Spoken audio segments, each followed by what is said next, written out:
name is Muhammad Milzam. Today I'm going to explain about our project. Our project is sustainable underwater fish attractor, which is SUFA, and this project was produced by using computer-aided design, and this project was purposely to use for fishermen around the coastal area of Kota Kinabalu, Sabah.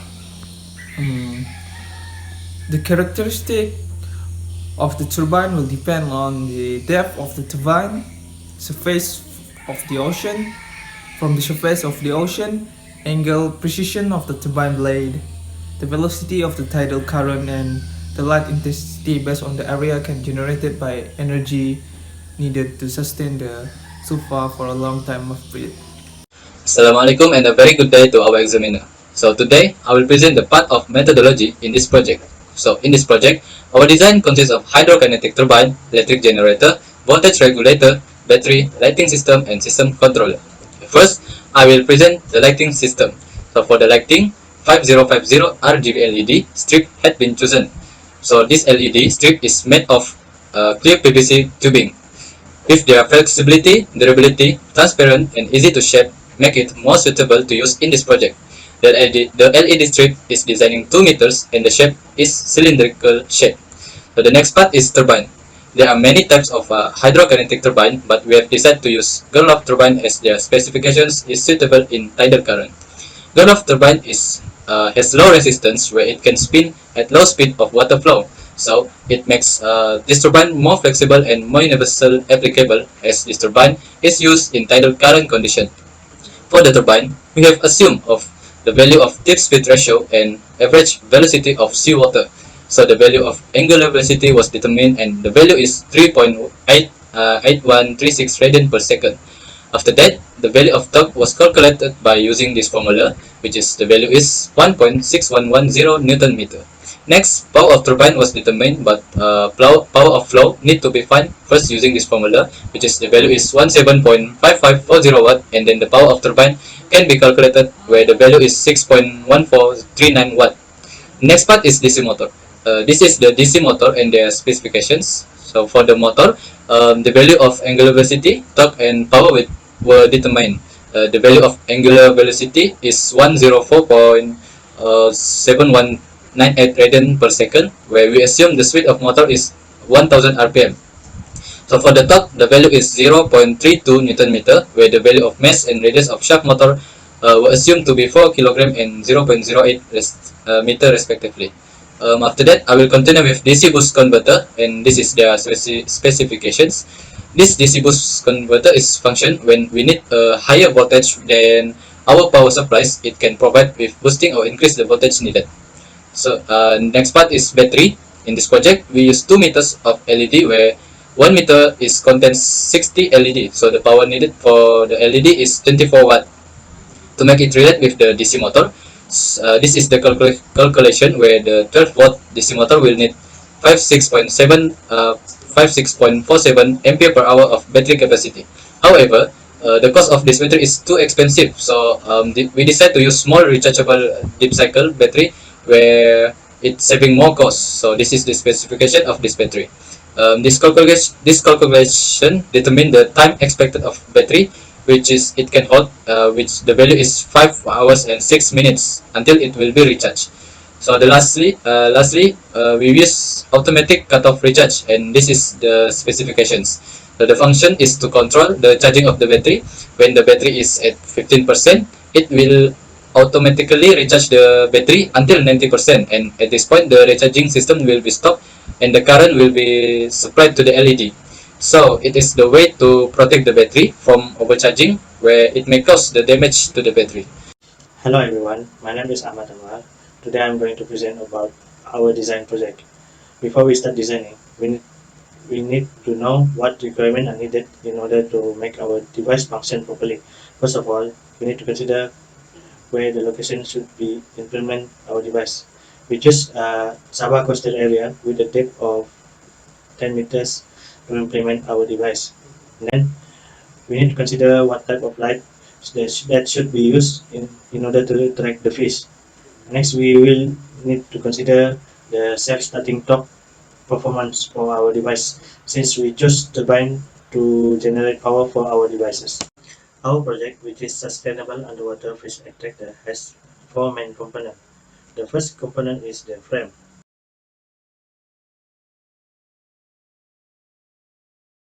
The frame will be used to support and hold all the other components, and the total height for our structure will be 3 meter high. The next component will be housing, which will be used to store all our electronic device, which include batteries, motor, and other electrical device. And third component is the turbine itself. We choose to use Golov turbine, which is a lift type turbine, since it has high efficiency amongst vertical axis turbines. And the turbine blade that we choose is Epler 420, since it has high lift coefficient. And last component is the LED itself. After extensive research and study, we choose to use green light, since it attracts most fish in the ocean. So the first one is the frame. These materials were chosen as chrome stainless steel to reduce overall weight of photosulfur and give better strength in order to prevent the structure from collapsing. So as you can see here, this figure shows the displacement due to the applied force. So we can see the maximum applied force here is 8.214 exponent negative 3. This red section indicates that there is more stress applied at that part where it holds the turbine. Compared to the bottom and at the middle, there is a blue in color and green in color. So we can see that the displacement is not much high as the maximum here, which is at the top of the frame component.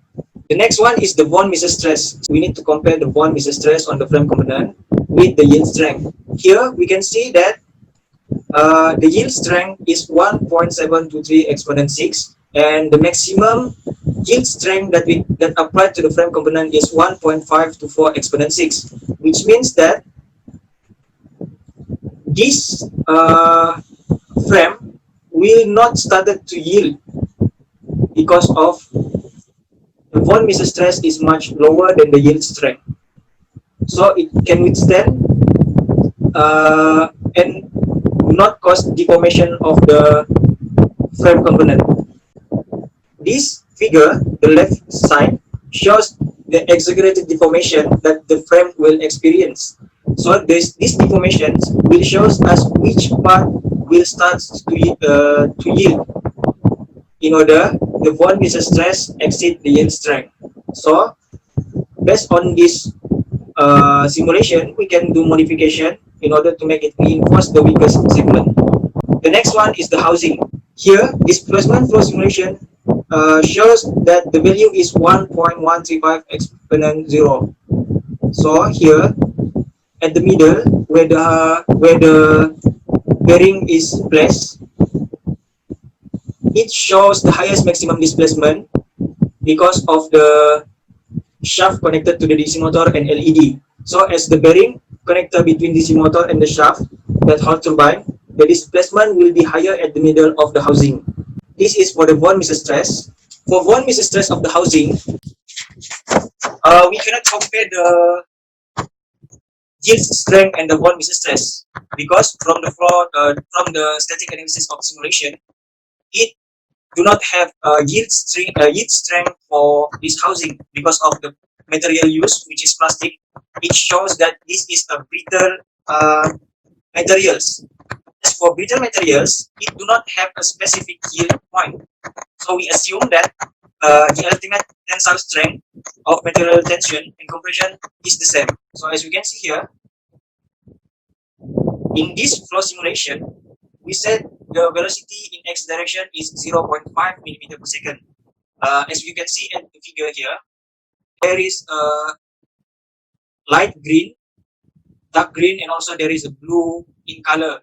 So this blue in color indicates minimum pressure, which is 101,296.4 TPa, and this one is the maximum pressure, which is 101.360.05 PA. So, like just now, I mentioned just now, there is a differences between the maximum and minimum. So when there is an existence of differences between the pressure, it will make the Appler blade to rotate. The next one is the LED. This is the LED parameter. This LED will consist of 4 parts, which is the 50/50 RGB LED strip, the LED holder, clear cylindrical tube, and screw cap tube end. For the RGB LED strip, we place the LED at the top of sofa to maximize the illumination of LED light. So it will be much brighter, and we can see that it have the possibility to attract the fish is much higher. The next one is the screw cap tube. This is the important part which will make it waterproof or not. So we need to put a gasket in order to make it waterproof. The last one is the Gorlov turbine. So this is the front view of pressure. We can see that there will be a higher pressure over here, and then there will be a low pressure over here. So for this sofa, we already done the flow simulation, CFD simulation, in order to observe the component is affecting the turbine performance or not. So we set the velocity to 0.5 mm per second and setting the flow in X direction. We use the water as the fluid medium for this analysis. This figure shows the pressure of the flow trajectory is affected by the sofa. This figure shows that the velocity is from the left to the right. So the pressure will be much lower at the middle of the turbine, which is the shaft, where it is surrounded by the blade turbine. So when the pressure inside is lower and the outside is much higher, this will cause the rotating of the blade. So here there will be much higher pressure, which is the maximum pressure, 10131 at 0.06 PA at the contact surface of the housing. So this is the next one, the velocity profile plot of sofa. If we relate the pressure contour with the velocity contour, the position of the minimum pressure is the same with the velocity maximum. When the pressure is low inside, therefore the velocity will be maximum at the same place as the rotating of the blade, making the seawater to move randomly. So it will increase the velocity from 0.5 that we said just now to 0.5 to 1. For the pressure contour, this is the place that consisted of the highest pressure, but then against it there will be a velocity, the minimum velocity, which is 0.091 mm per second, as the housing is blocking the tidal current moving from the left to the right. As the conclusion, the aim of this project, which is to design a CAD model by using SolidWorks, has been achieved. Gorlov turbine is used in this project because of it's suitable in our environment of selected. The Gorlov turbine can work on almost all current range. In our case, which is less than 1 meter per second. Thank you.